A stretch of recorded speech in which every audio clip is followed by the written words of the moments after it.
Hello दोस्तों, great books club में आज आपका फिर से स्वागत है।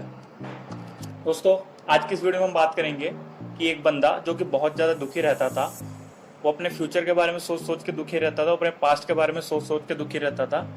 तो इस स्टोरी का टाइटल है मैं दुखी क्यों होता हूँ।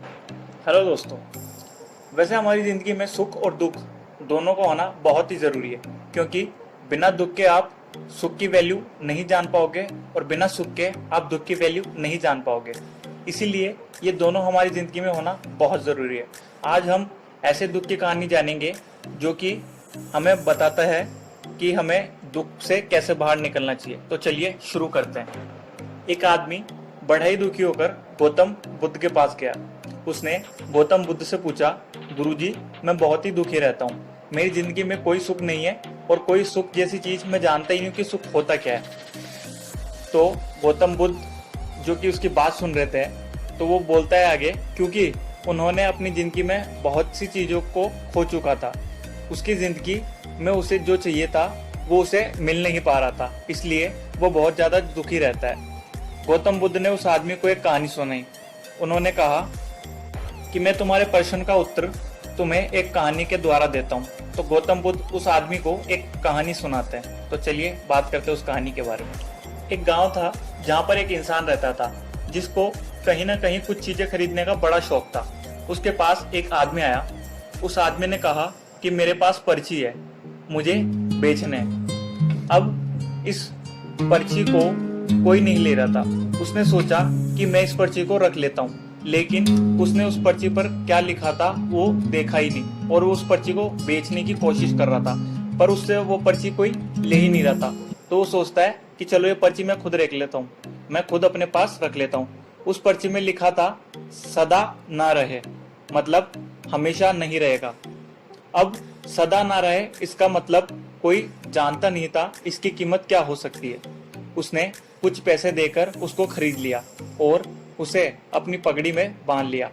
और कुछ दिनों के बाद जब लोगों ने देखा कि ये इंसान बहुत ज्यादा पैसे कमा रहा है और बहुत ज्यादा आगे बढ़ रहा है, तो उसकी शिकायत राजा से करने लगे और राजा ने बिना कुछ सोच से समझे उस इंसान को जेल में डाल दिया। अब कुछ समय बीतता गया और वो जेल में पड़े पड़े बहुत ज्यादा दुखी होने लगा। वो सोचने लगा कि ऐसा तो मैंने कुछ किया ही नहीं जो कि राजा ने मेरे को जेल में बंद कर दिया। ऐसा तो मैंने क्या ही करा इस गांव के लिए और इस गांव के लोगों के लिए जो मुझे इतनी बड़ी सजा मिल रही है। मैंने ऐसी कोई बड़ी गलती भी नहीं की थी।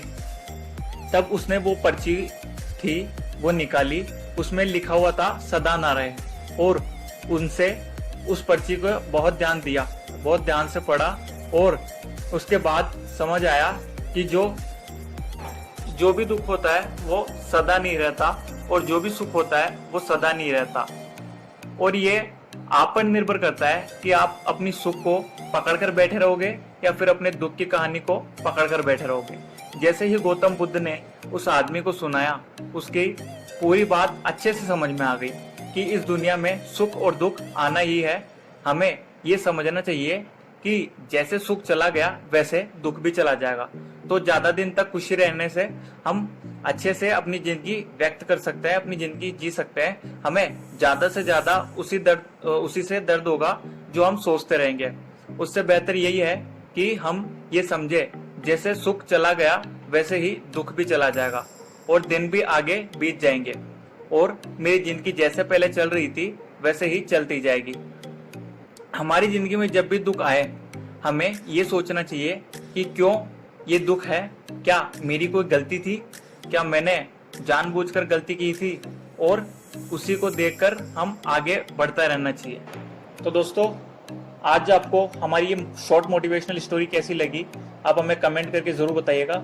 अगर आपके मन में कोई भी सवाल या सुझाव है तो नीचे मुझे कमेंट बॉक्स में कमेंट करके जरूर बताइएगा। क्या आपकी जिंदगी में भी दुख है? अगर है भी तो ये पता होना चाहिए कि दुख सिर्फ आपकी जिंदगी में ही नहीं है। इस दुनिया में जो भी इंसान है उन सबकी जिंदगी में दुख और सुख आते जाते रहता है। किसी समय में दुख तो किसी समय में सुख। तो आपको देखना है कि कैसे आपने अपने दुख के टाइम में आपका टाइम कैसे बिताया था और सुख के टाइम में आपने अपना टाइम कैसे बिताया था, और आगे बढ़ता रहना है। तो आज का ये वीडियो बस हम यही एंड करते हैं। आपका बहुमूल्य समय देने के लिए बहुत बहुत धन्यवाद। Wish you all the very best. Thank you.